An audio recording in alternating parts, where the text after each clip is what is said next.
You look at an alligator and you think, oh, there's a big, scary death log, you know what I mean? But they're super intelligent, and you can learn their body language. They're just fascinating creatures.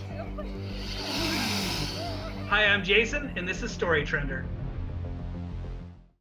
Back when I was younger, I worked in the retail and service industry, and people just drove me nuts. So someone said, you should work in the funeral industry. So I worked in the funeral industry for almost a decade.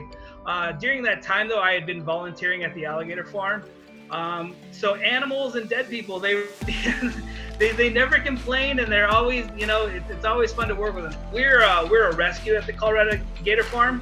So if we didn't take the majority of these alligators in, they would be put down. So the day I decided to work with the 500-pound alligator in the TRex suit, I've seen lots of videos of TRex, people in TRex suits doing like really simple stuff and making it look really hard. And I thought feeding an alligator can be kind of challenging, and I wanted to do something in a TRex suit that was difficult but make it look easy. So I thought, what better way to do something crazy? And I mean, I got to feed the alligator anyway, so we just called it a dressed up feeding.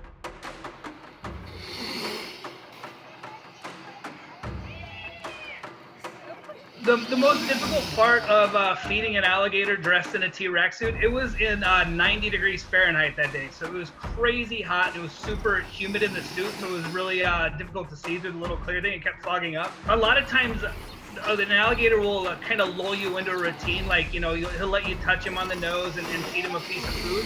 But then the next time you go back, he'll lunge at you instead. So I've actually learned to read their body language pretty well. I can tell if he's twitching his tail, if he's about to lunge. If he takes a big breath in, I know that I need to relax and kind of go slow, because he takes a deep breath before he's gonna explode and come forward.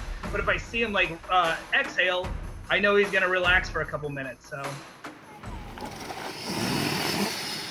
The alligator recognized me in the TRex suit because it could hear my voice, but he couldn't see me.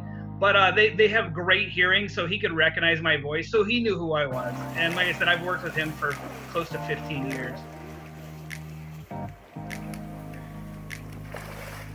My role at the Colorado Gator Farm is I'm the head of social media, so I do all the social media, answer emails and all that.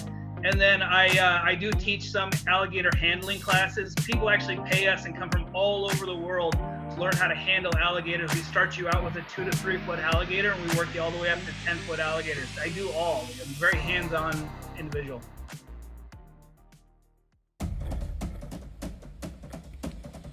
I've only found myself in one bad position. I've been bit one time in 15 years, and during that bite, I was stuck in an alligator's mouth for 13 minutes before we could open its jaws and get my hand out. Luckily enough, I only ended up with 3 little scars, but it was super painful. When the alligator bit me on the hand, I was just thinking, keep calm, because it's when you are not calm that you do silly mistakes. So the last thing I wanted to do was pull my hand out, because I knew if I pulled against the alligator, he was going to rip my fingers off. When he bit me, he's thinking food. So he's thinking, all right, I'm going to hold on to this piece of food. I have seen other people get bit before, and if it's a defensive bite where an alligator will just bite you and it knows that it can get away. But I was sitting on this alligator's back when it bit me on the hand, and so it knew it wasn't going to go anywhere, so he just was going to hold on, and he was going to hold on until he was ready to let go. I actually met my wife through a mutual friend from the alligator farm. So she's been around alligators since we met. And then my son has been around alligators since he was 6 weeks old. I mean, as soon as he was old enough to, and I knew I could take him outside, and he wouldn't get like sunburn or anything like that. I took him out and introduced him to alligators, and in a safe environment, of course. But he loves to feed the alligators. He can catch small alligators. It's something he really has a passion for too.